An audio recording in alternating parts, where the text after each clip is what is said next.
کرام کی امامت فرمائی اور نماز وہاں جو ہوئی تو اعلیٰ حضرت لکھتے ہیں نماز اقصا میں تھا یہی سر، یہی راز تھا، عیاں اور معنی اول و آخر، اول و آخر کے جو معنی ہے، میننگ ہے، وہ واضح کر دیے جائیں کہ دست بستہ ہے پیچھے حاضر جو سلطنت آگے کر گئے تھے۔ تو یہ نبی آخری زماں ہے، خاتم النبیین ہیں۔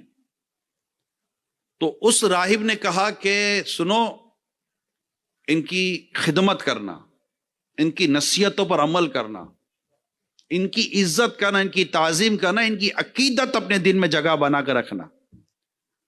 وہ سمجھ تو گیا تھا کہ یہ کون ہے۔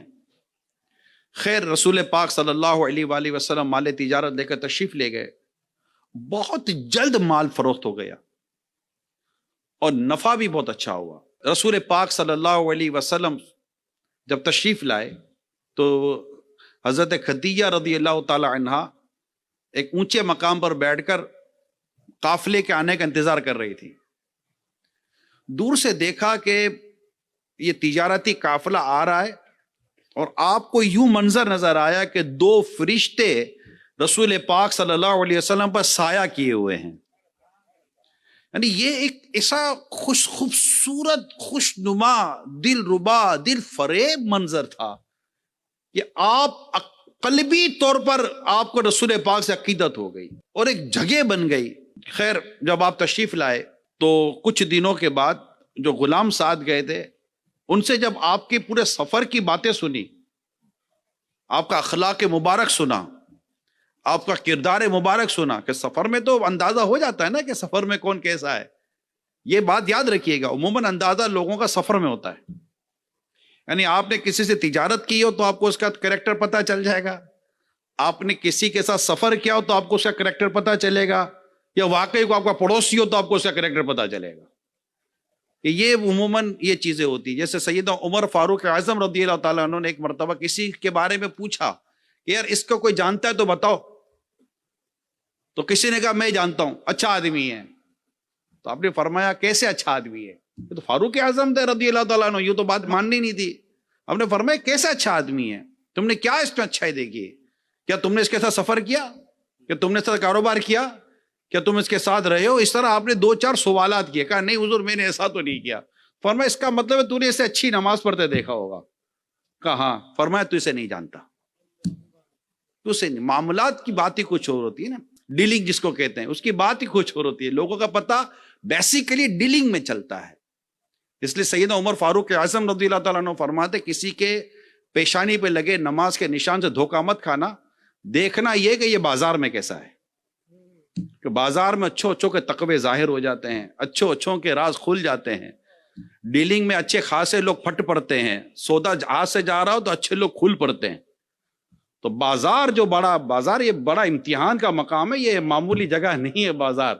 بازار میں اچھوں اچھوں کا امتحان جو ہے نا وہ ہو جاتا ہے۔ بھائی بھائی کو کاٹ دیتا ہے، بازار میں تو کاٹتے ہیں۔ بیٹا باپ کے آگے تو بازار میں دکان کھلتا ہے۔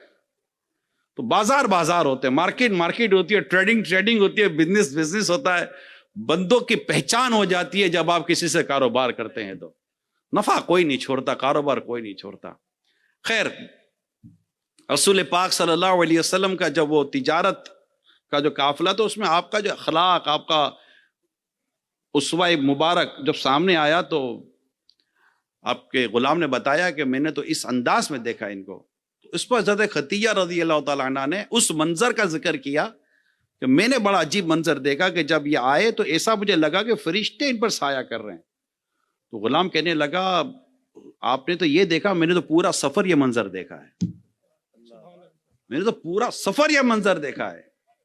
تو اب آپ کی شان و عظمت و مقام و مرتبہ مزید آپ کے دل میں پیدا ہو گیا۔ اچھا اب کیفیت یہ تھی کہ اس وقت عرب کے بڑے بڑے مالدار رئیس اور نامور لوگ آپ کے لیے نکاح کا پیغام بھیجتے تھے، حضرت خدیجہ رضی اللہ تعالیٰ عنہ کے لیے۔ کیونکہ پردے میں اسلامی بہنیں بھی سن رہی ہیں تو میں دونوں ٹاپک کو ساتھ لے کر چل رہا ہوں۔ تو لیکن آپ کسی کے رشتے کو قبول نہیں فرماتے تھے، بلکہ کتابوں میں لکھا ہے کہ آپ یہ ذہن بنا چکی تھے اب 40 سال میری عمر ہو گئی، اب کیا شادی کرنا۔ یعنی آپ کا تیسری شادی کا ذہن ہی نہیں تھا، 40 سال آپ کی عمر مبارک تھی۔ 45 جو بیان کی جاتی ہے، خیر 40 زیادہ تر بیان کی جاتی ہے. لیکن اس واقعے کے بعد قدرتی طور پر آپ کے دل میں نکاح کی ایک خواہش پیدا ہوئی کہ میں رسول پاک سے میں ان سے نکاح کروں گی. ابھی بطور رسول پاک یہ سامنے نہیں ہے، ابھی یہ محمد رسول اللہ صلی اللہ علیہ وسلم کی اس مقام سے وہ پہچان نہیں ہے. ابھی تو یہ محمد بن عبداللہ کو جانتی ہیں صلی اللہ علیہ وسلم، مگر آپ کا اخلاق اور آپ کا کردار. میں پڑھ رہا تھا تو بہت خوبصورت ایک بات میں نے پڑھی تھی کہ خود حضرت خدیجہ رضی اللہ تعالی عنہا نے ایک مقام پر یہ کچھ فرمایا کہ میں نے رسول پاک صلی اللہ علیہ وسلم سے شادی کیوں کی. یہ خود آپ کی زبانی ہے کہ آپ نے خود رسول پاک کی بارگاہ میں یہ عرض کی کہ میں نے آپ سے شادی کیوں کی. فرماتی ہیں یعنی میں نے آپ کے اچھے اخلاق اور آپ کی سچائی کی وجہ سے آپ کو پسند کیا. آپ کے اخلاق اور آپ کی سچائی کی وجہ سے آپ کو پسند کیا. یہاں میں تھوڑی سی بات عرض کرتا چلوں. شوہر کے اخلاق ہے نا، یہ اصل میں بیوی کے دل کو جیتتے ہیں. بے عزتی، ذلیل کرنا، رسوا کرنا، یہ عموماً مرد کے کردار کو ڈیمیج کرتا ہے. پیارے آقا صلی اللہ علیہ وآلہ وسلم کے یہ اچھے اخلاق تھے، آپ کا ایک اچھا کردار تھا. یعنی خود آپ کی روایت، آپ کی حدیث سے ارشاد ملتے ہیں کہ مومن تانا نہیں دیتا، تو خود رسول پاک صلی اللہ علیہ وسلم کے مزاج میں تانا کہاں سے ہوتا؟ خود رسول پاک صلی اللہ علیہ وسلم فرماتے کہ فرائض کے بعد سب سے افضل عبادت مسلمان کے دل میں خوشی داخل کرنا ہے. تو آقا صلی اللہ علیہ وسلم کس قدر اپنے غلاموں کے دلوں میں خوشی داخل کیا کرتے ہوں گے. خود غور کریں، سخاوت کی حدیث ہے نبی پاک صلی اللہ علیہ وسلم کی. اس طرح کی جو روایتیں ہم نبی پاک صلی اللہ علیہ وسلم کی پڑھتے ہیں، آپ کے ارشادات پڑھتے ہیں، خود رسول پاک صلی اللہ علیہ وسلم کا ان پر کتنا عمل ہوتا ہوگا. درگزر، معاف کر دینا. آپ کا رب آپ سے فرماتا خذ العفو، اے حبیب معاف کرنا اختیار کریں. خود آپ کتنا معاف کرتے ہوں گے، یہ آپ کی سیرت پاک سے ہمیں پتہ چل جاتا ہے. تو اچھے اخلاق. خیر اب میں آپ کو لے کر چلتا ہوں غار حرا کی طرف، جہاں رسول پاک صلی اللہ علیہ وسلم اپنے رب کی عبادت کیا کرتے تھے. بڑی یکسوئی کے ساتھ رب کی عبادت وہاں ہوتی تھی، تنہائی ہوتی تھی، اور ایک غار تھا. اس کی کیفیت یہ ہوتی تھی کہ آقا صلی اللہ علیہ وسلم کئی دنوں تک، یعنی یہ شادی کے بعد کی بات کر رہا ہوں، نکاح ہو گیا اس کے بعد کی بات کر رہا ہوں، کئی دنوں تک میرے آقا صلی اللہ علیہ وسلم اس غار میں رب کی عبادت کیا کرتے تھے. کیفیت یہ تھی کہ آپ کے پیچھے ام المومنین سیدتنا خدیجہ الکبریٰ رضی اللہ تعالیٰ نے آپ کے گھر کو سنبھالتی، بچوں کی پرورش کرتی اور ان کی تربیت فرماتی تھی. یعنی شوہر کے پیچھے گھر کا خیال، بچوں کی تربیت، امور خانہ داری کی ذمہ داری، یہ ام المومنین کی بارگاہ سے عورتوں تک پہنچی ہے. خود حضرت مولا علی شیر خدا علی المرتضیٰ کرم اللہ تعالیٰ وجہ الکریم کا جب نکاح بی بی فاطمہ رضی اللہ تعالیٰ عنہ سے ہوا، تو جب نکاح ہو گیا اس کے بعد جب آپس کی گفتگو ہوئی تو ایک کام کی تقسیم ہوئی. یہ حدیث روایتوں میں آتا ہے، یہ کام کی تقسیم ہوئی کہ حضرت خاتون جنت بی بی فاطمہ رضی اللہ تعالیٰ عنہ گھر کے کام دیکھیں گی اور مولا علی باہر روزگار کے لیے تشریف لے جائیں گے. اور یہ بات عام ہوئی، مشہور ہوئی، بتائی گئی کہ ہمارے یہ تقسیم ہوئی ہے. تو یہ جو گھر کی ذمہ داری ہے نا، یہ بیسیکلی عورتوں کی پڑتی ہے. یہ ہماری شریعت کا، ہمارے دین کا، ہمارے اسلام کا، ہمارے مذہب کا اور ہمارے اسلاف صحابہ اور صحابیات کی جو تعلیمات ہیں، ان سے جو بات ہمیں پتہ چلتی وہ یہ ہے کہ عورت امور خانہ داری دیکھے گی اور مرد باہر نکل کے روزگار دیکھے گا. یہ تقسیم ہے شروع سے ہی، اور یہ اچھی تقسیم ہے. دونوں کا کام ہے، دونوں کی ذمہ داریاں کہ وہ اپنی اپنی ذمہ داریاں پوری کریں. بی بی فاطمہ رضی اللہ تعالیٰ عنہ اپنے ہاتھوں سے چکی پیسا کرتی تھی، پانی کے مشکی سے اٹھاتی تھی، آپ کے جسم مبارک پر نشان پڑ جاتے تھے، آپ کے ہاتھوں پہ چھالے پڑ جاتے تھے. حسن کریمین کو جھولا دیا کرتی تھی، تربیت فرمایا کرتی تھی، حتیٰ کہ آپ اللہ کی عبادت میں اتنی مصروف رہتی کہ فرماتی مولا کوئی ایسی رات آ جائے جس کی صبح نہ ہو، میں رات بھر تیری عبادت کرتی رہوں. یعنی رات بھر عبادت کرتے رہنا، بچوں کو خیال رکھنا، بچوں کی تربیت کرنا. آپ سوچئے وہ ماں کیسی تربیت کرنے والی ہوگی کہ جن کے بیٹے حسن اور حسین ہیں، رضی اللہ تعالیٰ عنہما کیسی تربیت کرنے والی ہوں گی، ان کا اخلاق کتنے پیارے تھے امام حسن امام حسین رضی اللہ تعالیٰ عنہما کے۔ تو یہ ایک تقسیم ہے، اس تقسیم کو ہم سب کو سمجھنا چاہیے، اور یہ ایک مسلمان کو پتہ ہونا چاہیے کہ یہ تقسیم کہاں سے آئی ہے، کیسے آئی ہے، کس طرح آئی ہے۔ مرد کماتا ہے، عورت گھر کے کام کرتی ہے۔ عورت گھر کے اندر مرد کی، گھر کی، اس کے بال بچوں کی، اس کے مال کی اور اپنی عزت کی حفاظت کر کے گھر میں رہتی ہے، اور مرد باہر رہ کر اپنے اخلاق اور اپنے کردار سے کام کاج کرتا ہے اور کام کاج کر کے گھر میں لاتا ہے، اور یوں گھر ایک خوبصورت انداز سے چل رہا ہوتا ہے، اور اپنے گھر کے لیے خوبصورت ماڈل بن کر آتا ہے مرد۔ رسول پاک صلی اللہ علیہ وسلم فرماتے تم میں سے بہتر وہ ہے جو اپنے گھر والوں کے لیے بہتر ہے، اور میں تم سب سے زیادہ اپنے گھر والوں کے لیے اچھا ہوں۔ آقا صلی اللہ علیہ وسلم کا یہ انداز مبارک ہوا کرتا تھا۔ اس کی تھوڑی سی میں آگے وضاحت کروں گا۔ غار ہرا کی طرف چلتے ہیں۔ تو رسول پاک صلی اللہ علیہ وسلم جب غار میں عبادت فرمایا کرتے تو ام المومنین خدیجہ الکبریٰ رضی اللہ تعالی عنہا پکا کر لایا کرتی تھی، اور سرکار صلی اللہ علیہ وسلم غار کے اندر عبادت کرتے تھے، اور وہ اپنی شہزادیوں کے ساتھ، آپ کی 4 شہزادیاں ہیں نا، بی بی فاطمہ رضی اللہ تعالیٰ عنہ، بی بی زینب رضی اللہ تعالیٰ عنہ، حضرت رقیہ رضی اللہ تعالیٰ عنہ، ام کلثوم رضی اللہ تعالیٰ عنہ، یہ چاروں آپ کی بیٹیاں ہیں، چاروں آپ کے شہزادیاں ہیں۔ آپ اپنی بیٹیوں کے ساتھ، اپنی شہزادیوں کے ساتھ وہاں آیا کرتی۔ غار ہرا جس نے اگر زیارت کی ہوگی اس کو پتا ہوگا غار ہرا ہے، وہاں تک آنا جانا یہ کام ہے، ایک وہ ہے، معاملہ ہے۔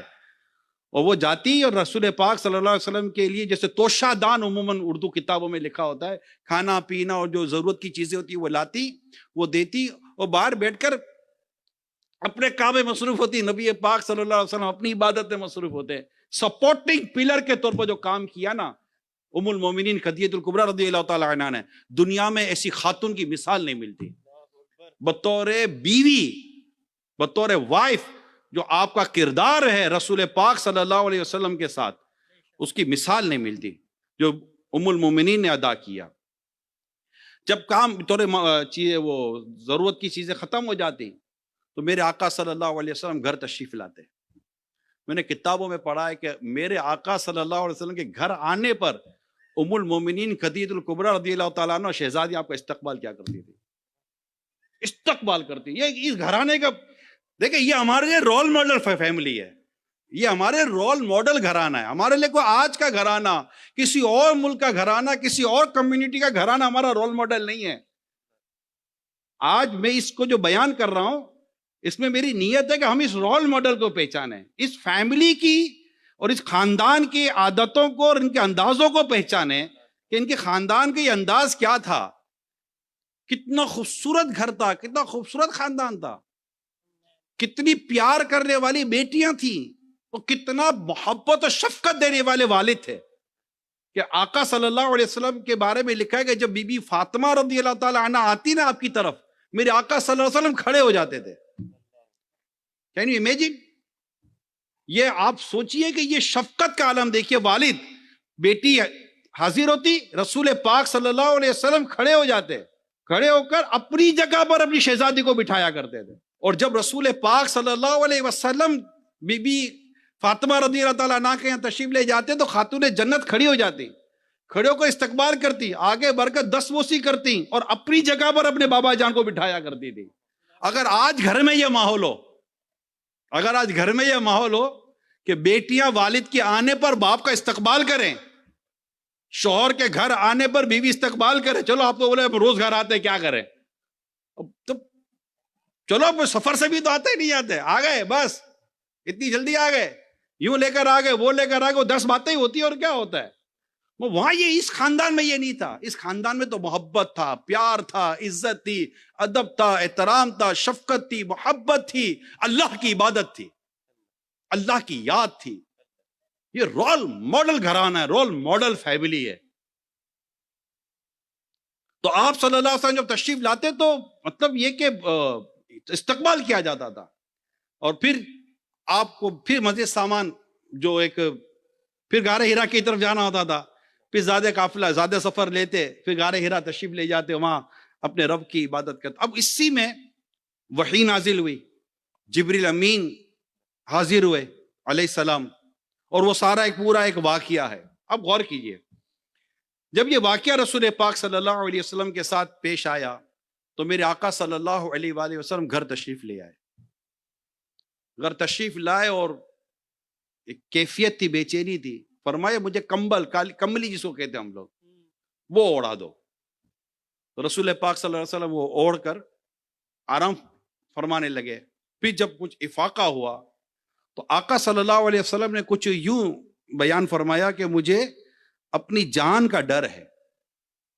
میں جو بات بیان کرنے کے لیے خاص کوشش کر رہا ہوں وہ یہ ہے کہ یہ جب آپ نے فرمایا مجھے اپنی جان کا ڈر ہے، اب اس پر سنیے ام المومنین سیدتنا خدیجۃ الکبریٰ رضی اللہ تعالی عنہ، جو ایک بیوی ہیں، ایک زوجہ ہیں، ایک عورت ہیں، اور رسول پاک صلی اللہ علیہ وسلم ایک بطور شوہر ہیں. اور اس کیفیت میں ام المومنین رضی اللہ تعالیٰ عنہ کیا اب بیان دے رہی ہیں. جب آپ نے فرمایا کہ مجھے میری جان کا ڈر ہے، تو اب آپ سنیے کہ آپ کا بیان کیا ہے، آپ کا کردار بیان ہو رہا ہے. آپ فرماتی ہے، یہ سن کر آپ نے کہا ہرگز نہیں، قسم اللہ تعالیٰ آپ کو رسوا نہیں فرمائے گا، آپ کی جان کو کوئی خطرہ نہیں. آپ تو یعنی رسول پاک صلی اللہ علیہ وسلم رشتہ داروں کے ساتھ بہترین سلوک کرتے ہیں. نمبر 1، رشتہ داروں کے ساتھ بہترین سلوک کرتے ہیں، دوسروں کا بوجھ اٹھاتے ہیں، خود کم کھا کر محتاجوں اور مفلسوں کو عطا فرماتے ہیں، مسافروں کی مہمان نوازی فرماتے ہیں، اور حق و انصاف کی خاطر سب کی مصیبتوں مشکلات میں کام آتے ہیں. یہ اوصاف مبارک جو میں نے آج آپ کے ساتھ میں بیان کی ہے، یہ میرا موضوع ہے کہ ایک شوہر کے سامنے ان کی زوجہ، ان کی بیوی ان کی تعریف کر رہی ہے. یعنی آپ اگر کتابوں کا مطالعہ کریں گے تو رسول پاک صلی اللہ علیہ وسلم کے جو اوصاف، گھر کے اندر کے جو خصوصیات ہیں، یہ آپ کو کہاں سے ملتی ہیں پتہ ہے؟ حضرت عائشہ صدیقہ رضی اللہ تعالیٰ عنہ بیان کر رہی ہیں، حضرت خدیجہ الکبریٰ رضی اللہ تعالیٰ عنہ بیان کر رہی ہیں، حضرت انس رضی اللہ تعالیٰ عنہ جو آپ کے خادم ہیں وہ بیان کر رہے ہیں، صدیق اکبر رضی اللہ تعالیٰ عنہ بیان کر رہے ہیں جو آپ کے انتہائی قریب ہیں. یعنی ان سب کی اگر آپ روایتیں پڑھیں گے نا، حدیثیں پڑھیں گے جہاں ان کی روایتیں ملتی ہیں، انہوں نے وہ خوبیاں بیان کی. خود حضرت انس رضی اللہ تعالیٰ عنہ 10 سال رسول پاک کی خدمت میں رہے بطور خادم، اور فرماتے ہیں مجھے 10 سال میں آقا کی خدمت میں رہا ہوں، مجھے نبی پاک نے کبھی یہ نہیں فرمایا کہ یہ کام کیوں کیا، یہ کام کیوں نہیں کیا. بلکہ مفتی احمد یار خان نعیمی رحمت اللہ تعالیٰ علیہ یہاں تک لکھتے ہیں، حدیث پاک کی شرح میں لکھتے ہیں کہ اگر برتن ٹوٹ جاتا نا، حضرت انس رضی اللہ تعالیٰ برتن ٹوٹ جاتا، آپ کو پتا عورتوں کا برتن میں دل بڑا اٹکا ہوا ہوتا ہے، بندہ آوے کہ نہ آوے برتن آ جاوے، اور برتن نہ آنا نہ کبھی ان کو مطلب سمجھ ہی نہیں آتا کہ ہمارا برتن کدھر چلا گیا. اور وہ اگر لائی اپنے جہیز میں تو گئے ہم لوگ نا کہ برتن تھا گرایا ہے، برتن کدھر گیا، ٹفن کہاں گیا، آپ کو ٹفن باکس زیادہ لائے کیوں نہیں ہو. یعنی ایک چمچ بھی جاتی نا تو سمجھو کہ اپنا بالکل کانٹا نکل جائے گا.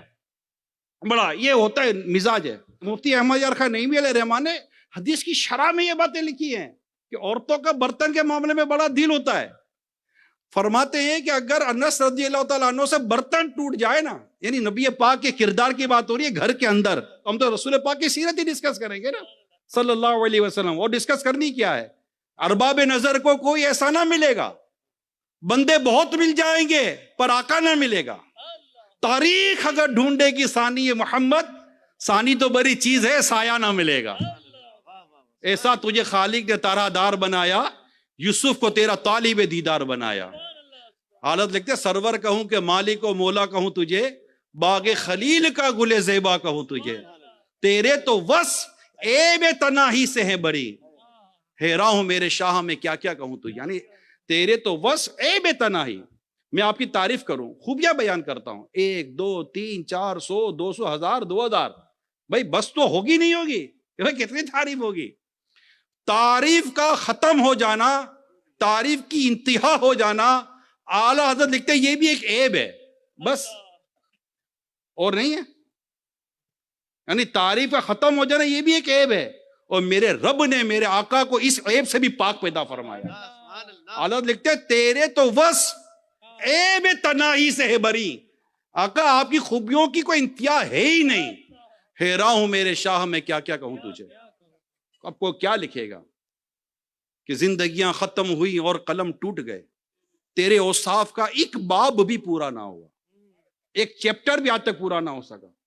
اگر کسی نے آقا کے منہ مبارک پر کچھ لکھنا چاہا تو آج تک لکھ رہے ہیں, کسی نے کرتے پر لکھنا چاہا تو آج تک لکھ رہے ہیں, ناخن پاک پر لکھنا چاہا تو آج تک لکھ رہے ہیں, ایڑی مبارک پر لکھنا چاہا تو آج تک لکھ رہے ہیں, تلوے مبارک پر لکھنا چاہا تو آج تک لکھ رہے ہیں. ہتھیلی مبارک پر الگ ہے, انگلی مبارک پر الگ ہے, پورے مبارک پر الگ ہے, ناخن مبارک پر الگ ہے, ہتھیلی مبارک پر الگ ہے, بازو مبارک پر الگ ہے, کندھے مبارک پر الگ ہے, شانو مبارک پر الگ ہے, پشتے مبارک پر الگ ہے, سینے مبارک پر الگ لکھا گیا. سینے مبارک کے بیچ میں یہ ایک لکیر سی جاتی تھی شرح صدر کی وجہ سے, اس پر الگ لکھا گیا, اتنا لکھا گیا. پھر میرے آقا کا جمال الگ لکھا گیا اور اس جمال کا کمال الگ لکھا گیا. نہ جمال کی انتہا ہے نہ کمال کی کوئی انتہا ہے. یہ میرے آقا کی شان ہے. تو زندگیاں ختم ہو جائیں گی, قلم ٹوٹ جائیں گے, سارے درخت کے پتے کاغذ بن جائیں, ساری شاخیں قلم بن جائیں, سمندر کا سارا پانی سیاہی اینک بن جائے, تیرے اوصاف کا ایک باب بھی پورا نہ ہوا. ساری مخلوق مل کے لکھے تب بھی نہیں لکھ سکتی کہ آقا صلی اللہ علیہ وسلم کا وہ مقام مرتبہ. بہت کچھ سب سکھایا میرے آقا نے, مگر آقا نے یہ بھی سکھایا کہ گھر چلانا کیسے ہے. اگر آپ شوہر ہو تو بطور شوہر آپ کو رہنا کیسے ہے. بیویوں کو بتایا کہ تم نے بطور بیوی رہنا کیسے ہے. اولاد کو بتایا تم نے بطور اولاد رہنا کیسے ہے. بیٹیوں کو بتایا تم نے بیٹی کی حیثیت سے رہنا کیسے ہے. سب بتایا رسول پاک صلی اللہ علیہ وسلم نے. اور یہ ایک فیملی, اور جو ایک فیملی انفراسٹرکچر کو رسول پاک صلی اللہ علیہ وسلم نے جو اسٹیبلش کیا ہے, اس کو سمجھنے کی بہت ضرورت ہے ہم کو. اگر یہ سمجھ کر عمل کر گئے انشاءاللہ ہمارے گھروں میں جھگڑے نہیں ہوں گے. ہر کوئی اپنی حد میں رہے گا نا, حدود میں رہے گا. سمندر جب تک اپنی حد میں آتا ہے کنارے پر موجیں اپنا دم توڑ دیتی ہیں, ہے نہیں ہے. اب ساحل سمندر پہ کھڑے ہیں, بے خوف ہے, مگر جب یہ حد سے نکلتا ہے, اپنی لائن کراس کرتا ہے پانی, تو پھر سیلاب و طوفان لاتا ہے جو تباہی ہوتی ہے. ہر ایک کی ایک لائن ہے.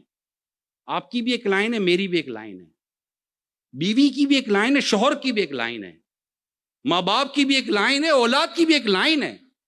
سب کی لائنیں ہیں جن کو ہم حقوق کا نام دیتے ہیں, رائٹس کا نام دیتے ہیں. Rights of husband, rights of wife, rights of daughter, rights of son. اعلیٰ حضرت امام اہل سنت رحمۃ اللہ تعالیٰ علیہ نے 70 سے زیادہ حقوق لکھے اولاد کے, 70 سے زیادہ, more than 70 رائٹس اولاد کے لکھے ہیں. پھر بیٹیوں کے الگ لکھے ہیں, دختر کر کے, کہ دختر کے جدا ہیں, یعنی بیٹیوں کے رائٹس بیٹوں سے زیادہ لکھے اعلیٰ حضرت امام اہل سنت نے اپنے رسالے میں.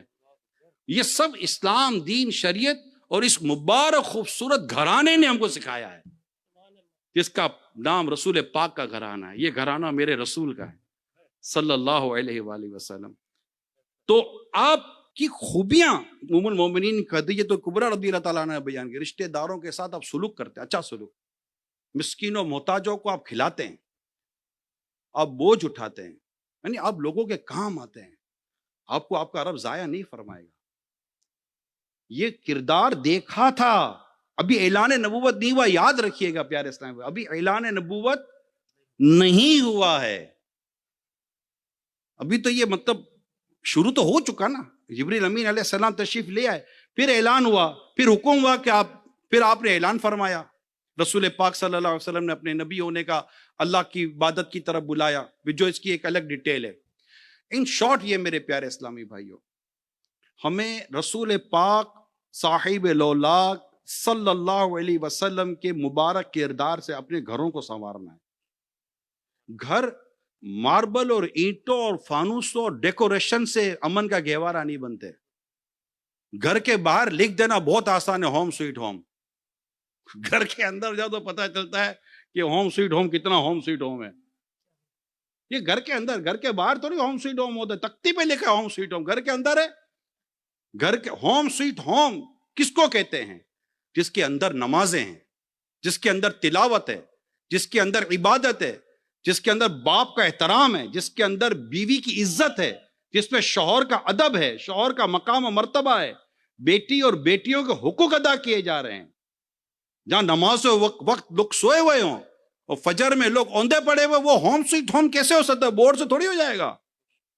جس میں گانے باجے فلمیں ڈرامے چلتے ہو, وہ ہوم سویٹ ہوم کیسے ہو سکتا ہے؟ وہ نہیں ہو سکتا. خالی بورڈ سے نہیں ہوتا home sweet home. Home sweet home character سے ہوتا ہے. یہ کریکٹر کا نام ہے, بورڈ کا نام نہیں ہے ہوم سویٹ ہوم. یہ بورڈ ہے صرف, جو بازار میں 10 روپے کا ملتا ہے. 10 روپے سے گھر ہوم سویٹ ہوم ہو جائے گا؟ نہیں ہوتا, مذاق ہے یہ. کردار سے ہوتا ہے, قربانیوں سے ہوتا ہے, سیکریفائسز ہوتی ہیں. اگنور کیا جاتا ہے تب جا کر ہوم سویٹ ہوم بنتا ہے, تب جا کر گھر امن کا گہوارہ بنتا ہے.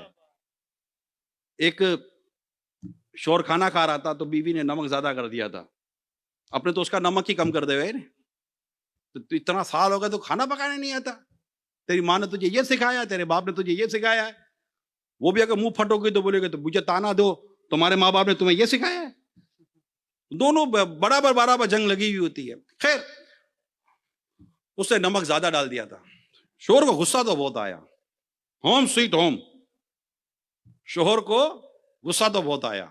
بولا یار اب اس کو کچھ سناؤ. کیا ہے, چھوڑ, میں بھی تو بھولے کرتا رہتا ہوں نا. دل ہی دل میں معاف کر دیا, یعنی دل ہی دل میں معاف کر دیا. مرنے کے بعد کسی نے خواب میں دیکھ کر پوچھا تیرے ساتھ کیا معاملہ ہوا؟ کہا مجھے رب کے حضور حاضر کیا گیا اور کہا گیا تو نے میری بندی کے ساتھ درگزر کیا, آج ہم تمہارے ساتھ درگزر کرتے ہیں. تم نے ہمارے بندی کو معاف کیا, ہم تمہیں معاف کرتے ہیں. یہ ہوا ہوم سویٹ ہوم, نتیجہ ملا جنت. یہ ہوتا ہے عزت, پیار, محبت, احترام. جب ہم گھر جائیں تو ہماری بیوی ہمارا ادب کرتی ہو. یہ کردار, یہ بولا میں شوہر ہوں میرا ادب کر. مجھے پتا ہے تم شوہر ہو گئے, تو قبول کے ٹائم پر پتا تھا کہ میرے شوہر ہے. تو مطلب آج تھوڑے کو 10 سال کے بعد پتا چلا کہ آپ میرے شوہر ہو. وہ تو جب میں نے کہا تھا قبول ہے قبول ہے قبول ہے, پتا ہوتا کہ ایسا آدمی تو میں بولتی نہیں. میرے شوہر ہوں, میرا ادب کرو. شوہر ادب, یعنی عمر بڑی ہونے سے بندہ بڑا نہیں بن جاتا, بندہ بڑے پن سے بڑا بنتا ہے. آپ کا بڑا پن ہوگا تو بڑے بنتے. چھوٹے چھوٹے بچوں کو ہم یار بڑا بڑا کہہ دیتے ہیں, یار یہ بچہ سکھا کر چلا گیا, کیونکہ اس کے اندر بڑا پن ہے. بڑا پن اگنورنس لاتا ہے, ٹالرنٹ لاتا ہے, برداشت لاتا ہے. اگنورنٹ پتا نظر انداز کر دیتے ہیں, یہ بڑا پن ہوتا ہے. چلو یار معاف کیا, آئندہ نہیں کرنا. دل ہی دل میں معاف کر دیتے ہیں, یہ بڑا پن ہوتا ہے. بدلہ لینا کو بڑا پن تھوڑی ہے, انتقام لینا بڑا پن تھوڑی ہے. یہی عورت کے لیے کہ اپنے شوہر کے ساتھ بدتمیزی کرے گی تو پھنس جائے گی, مر جائے گی. رسول پاک صلی اللہ علیہ وآلہ وسلم کی ازواج مطہرات کی سیرت اگر ہم پڑھیں, صحابیات کی سیرت اگر ہم پڑھیں, مصیبت میں پریشانی میں ساتھ دیتی تھی, مصیبت اور پریشانی میں ساتھ دیتی تھی. یقین مانے آپ, دکھ میں ساتھ دیتی تھی, پریشانی میں ساتھ دیتی تھی. یہاں تو بزنس کم ہو جائے تو پریشانی, فرمائشیں کم ہو جائے تو پریشانی. یعنی اپنے وہ ATM مشین ہے کہ پیسہ نکلے تو کھڑ کھڑ کھڑ کی آواز بھی اچھی لگتی ہے, پیسہ نہ نکلے تو مشین خالی ڈبہ بجتی ہے. غصہ آتا ہے کہ یار یہ مشین پیسہ کیوں نہیں نکالتی. گھر کا مرد ATM مشین نہیں ہے. ایک ضرورت پوری کرنے کی حد تک ہماری ذمہ داری ہوتی ہے مردوں کی. اسلامی بہنوں کو بھی سمجھنا چاہیے, خواہشات پورا کرنا مرد کی رسپانسبلٹی میں کب آیا تھا؟ ضرورت پوری کرنا ہماری ذمہ داری ہے, مردوں کی ذمہ داری. رہنے کے لیے مکان, کھانے کے لیے غذا, پہننے کے لیے کپڑا, وہ بھی عورت کے سٹیٹس کے مطابق ہے. یہ نہیں کہ آپ ابھی خود غریب ہیں, اتنے امیر گھر کے لیے آپ بولا کہ میرے کی اوقات نہیں, تو بھائی آپ کو اتنی بڑی شادی کرنے کی کیا ضرورت تھی؟ جو جس مقام و مرتبے کی اب عورت گھر پہ لائیں گے اس کے سٹیٹس کے مطابق نان و نفقہ ہے. یہ ایک شرعی مسئلہ میں آپ کے ساتھ بیان کر رہا ہوں, اس کو انڈرسٹینڈ کرنا پڑے گا. اس لیے کف دیکھ کر شادی کرنی چاہیے. خاندان, برادری اور برابر کا ایک معاملہ دیکھنا چاہیے, پھر شادی کریں. کف کے مسائل الگ ہیں شریعت, اسلام و دین میں. تو اگر ہمارے اسلامی بھائی چاہتے ہیں کہ میری گھر میں کوئی رسپیکٹ ہو, میری گھر میں کوئی عزت ہو, تو میرے پیارے اسلام بھائیوں, یہ صرف لفظ شوہر سے نہیں ہو جائے گی, یہ اخلاق سے ہوگی, کردار سے ہوگی.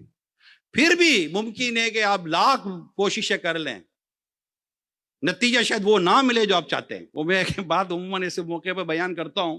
ایک آدمی بڑا مشہور تھا, نیکی میں ولایت کے طور پر بڑی اس کی شہرت تھی کہ بڑا نیک آدمی ہے.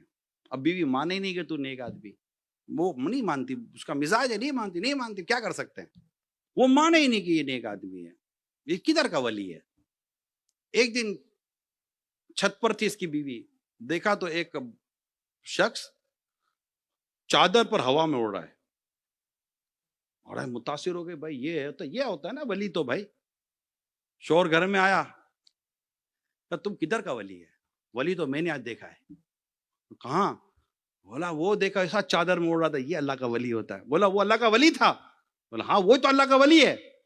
تو کہا لیکن ایک بندی وہ میں ہی تو تھا. کہا آپ تھے؟ او تبھی کو ٹیڑھا کیوں اڑ رہے تھے؟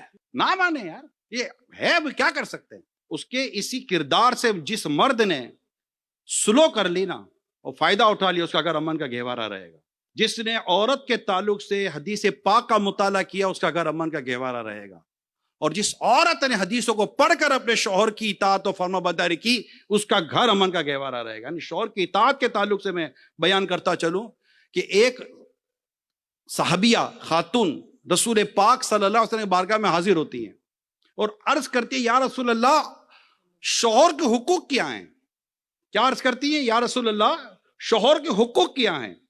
رسول پاک صلی اللہ علیہ وسلم نے جب شوہر کے حقوق بیان فرمائے تو وہ یہ کہتی بھی چلی گئی آقا میں شادی نہیں کروں گی. یعنی مجھ میں اتنی طاقت ہی نہیں ہے کہ میں شوہر کے حق ادا کر سکوں. بارے شریعت میں آپ کو اس کی ڈیٹیل مل جائے گی، اس کے 16ویں حصے میں آپ کو ڈیٹیل مل جائے گی، نکاح کے بیان میں بھی آپ کو ڈیٹیل مل جائے گی، تفصیلات مل جائیں گی. شوہر کو چاہیے کہ اپنے اخلاق کردار کے ساتھ اپنے گھر میں اپنا مقام بنائیں. اور رسول پاک صلی اللہ علیہ وسلم کی وہ سیرت کے پہلو جو گھر کے اندر کے معاملات تھے. رسول پاک صلی اللہ علیہ وسلم گھر میں تشریف لاتے تو گھر کے کاموں میں ایسے انوالو ہو جاتے جیسے تمہیں عام آدمی گھر کے کاموں میں انوالو ہو جاتا ہے. یعنی آپ بکری کا دودھ دھو لیا کرتے تھے، اپنی جوتیاں خود درست فرما لیا کرتے تھے، چپل اپنی نالے نے پاک خود ہی گھانٹ لیا کرتے تھے. یعنی گھر کے کام کاج کیا کرتے تھے رسول پاک صلی اللہ علیہ وسلم. اب اپنے یار گھر پہ جاوے ٹانگیں لمبی کے گئے پانی لا، کیا گرم پانی لا یا ٹھنڈا پانی لانا؟ سردی ہے، سردی ہے تیرے کو لگتی ہوگی، میرے کو نہیں لگتی، ٹھنڈا پانی لا. اپنے بالکل جوتے یہاں تو جرابے وہاں تو جناب ٹوپی ادھر تو جیکٹ ادھر تو واسکٹ ادھر. تو صبح بولے کہ چارجر کدھر ہے تو موبائل کدھر ہے تو کوٹی کدھر ہے تو واسکٹ کدھر ہے، جرابے کدھر ہے تو جوتے کدھر ہے، یہ سب اپنے کو وہ ڈھونڈ کے دے. یہ ہے یا نہیں؟ میں جنرل بات کر، سب ایسے ہوں گے میں ایسا نہیں کرتا، میں جنرل بات کرتا ہوں. قرآن کہتا ہے الرجال قوامون علی النساء، مرد افسر ہے عورتوں پر، حاکم ہے، لیکن وہ ایک ادارے کو چلانے کے لیے ہے، ایک گھر گھرستی کو چلانے کے لیے، ایک ڈسپلن کو مینٹین کرنے کے لیے. وہ مرد ہے، حاکم ہے کہ یہ تم پر اپنا خرچ کرتے ہیں، کماتے ہیں، ان کی خصوصیات لکھی ہوئی ہیں. تو ایک ادارے کو مینٹین کرنے کے لیے، جیسے آپ ایک آفس بناتے، ادارہ بناتے، اب سپروائزر رکھتے نہیں رکھتے، مینیجر رکھتے نہیں رکھتے، اس کے بغیر آپ کا ادارہ نہیں چل سکتا. اسی طرح گھر کو چلانے کے لیے، مینیج کرنے کے لیے مرد ہے، ڈیسیجن رکھتا ہے، وہ اپنی انوالومنٹ رکھتا ہے، اپنے آپ کو اسکپ نہیں کرتا کہ نہیں یار میں کیا کرتا تھا، کر لو نا. وہ کرنے بیٹھتی تو پھر اپنے کو بھی غصہ آ جاتا ہے. کئی چیزیں اس میں اب مزید میں بولتا ہی چلا جاؤں گا. اس کو پڑھنے کی ضرورت ہے. نبی پاک صلی اللہ علیہ وسلم کی جو گھریلو زندگی تھی، گھریلو زندگی جو تھی پیارے اسلام پر، اس کو پڑھنے کی ضرورت ہے. آقا صلی اللہ علیہ وسلم بطور والد کیسے تھے؟ مولا علی رضی اللہ عنہ کے تو سسر تھے نا. اس معاملے میں آپ کا کردار پاک کیا تھا؟ پڑھنے کی ضرورت ہے. بیٹیوں کی پرورش ام المومنین نے کیسے کی؟ پڑھنے کی ضرورت ہے. بیٹیوں نے بیٹوں کی پرورش کیسے کی؟ یہ پڑھنے کی ضرورت ہے. آج تو ہم اپنے بچوں کو اٹھا کر اسکول، کالج، اسکول کے حوالے کرتے ہیں، کالج یونیورسٹی تو بعد میں آتی ہے، اسکول میں دے دیتے ہیں نا. 2.5-3 سال میں بچہ اسکول گیا اور ہم کہتے ہیں وہیں سے سارا کچھ ہو کر آئے گا. نہیں ہوتا. بچے کا پہلا تعلیمی ادارہ گھر ہے، اور پہلے ٹیچر میل اور فیمیل اس کے والدین ہیں. اس کو ہمیں پڑھنے، سیکھنے، سمجھنے کی ضرورت ہے. اور انہیں رسول پاک صلی اللہ علیہ وسلم کی سیرت بتانی. مکتبۃ المدینہ کی بڑی پیاری کتاب ہے، آخری نبی کی پیاری سیرت. اللہ کے آخری نبی کی، پیارے نبی پاک کی آخری نبی کی پیاری سیرت. یہ چھوٹی سی کتاب ہے. میری آپ سے درخواست ہے اسے لے، پڑھیں اور اپنے بچوں کو پڑھائیں. آقا صلی اللہ علیہ وسلم کے معجزات پڑھیں. ابھی کوئی بچہ بولے ابو کہانی سناؤ، تو اپنے مائیکل کی سائیکل چلانا شروع کر دیں گے. اس کو نبی پاک صلی اللہ علیہ وسلم کے معجزات بتائیں نا، اسے صحابہ کرام کی کرامات بتائیں، اسے نبی پاک صلی اللہ علیہ وسلم کا درگزر کرنا بتائیں، برداشت کرنا بتائیں، صبر کرنا بتائیں، راہ خدا میں تکلیفیں جو رسول پاک صلی اللہ علیہ وسلم نے اٹھائیں وہ بتائیں. آپ بتانا شروع کریں، آپ بچہ بڑا ہو جائے گا، آپ کے اب واقعات نہیں ختم ہوتے. اس کا مطالعہ تو والدین کو کرنا پڑتا ہے. ہم نے تو پڑھنے کی ذمہ داری ٹیچرز کی ڈالی ہوئی ہے، والدین تو پڑھنے سے فارغ ہیں. کما کر دینا ہماری رسپانسبلٹی ضرور ہے پیارے اسلامی بھائیوں، اچھی تعلیم دینا ہماری رسپانسبلٹی ضرور ہے پیارے اسلامی بھائیوں، مگر تربیت کرنا بھی ہماری ذمہ داری ہے، اولاد کی تربیت. اور یہ ہوگی آقا مدینہ صلی اللہ علیہ وسلم کی مبارک سیرت کو پراپر پڑھ کر، سمجھ کر، عمل کر کے اپنی اولاد میں ڈیلیور کرنا. یہ بیس ہے، یہی تو ہماری جنگ ہی یہی اپنے آپ سے، ہماری نفس کے ساتھ ہماری لڑائی ہے کہ ہم چاہتے ہیں کہ سب صحیح ہو جائے مگر میں صحیح نہ ہوں، میری اولاد صحیح ہو بھلے میں صحیح نہ ہوں. یہ نہیں ہو سکتا. اولاد ہمارا سایہ ہے، جیسا بندہ ہوگا ایسا سایہ تو پڑے گا نا. ہمیں اپنے کردار کو سنوارنا ہے. اللہ ہمیں عمل کی توفیق عطا فرمائے. قرآن پڑھیں، تفسیر پڑھیں، حدیث پڑھیں. انشاءاللہ کتابیں بہت ہیں، مختلف مدد کتاب. ہماری دعوت اسلامی کی ویب سائٹ پر جائیں، فری ڈاؤن لوڈنگ ہے، ہزاروں کتابیں ملیں گی، ہزاروں کتابیں ملیں گی. ایک ایک کتاب ڈاؤن لوڈ کریں، فری ڈاؤن لوڈ ہے. بچے موبائل کے بغیر نہیں رہ سکتے، آپ کا بہت بڑا ایشو ہے. اس وقت میرے پیرنٹس کا بہت بڑا ایشو یہ ہے، بچے موبائل کے بغیر نہیں رہ سکتے. میں بھی مانتا ہوں نہیں رہ سکتے. موبائل ہاتھ میں چاہیے، لیکن بچے کو اس سے کوئی دلچسپی نہیں ہے کہ موبائل میں کیا دیکھ رہا ہوں. اس کو تو ابھی وہ گندی اور بری چیزوں کی تو سوچ نہیں ہے نا بچے کو.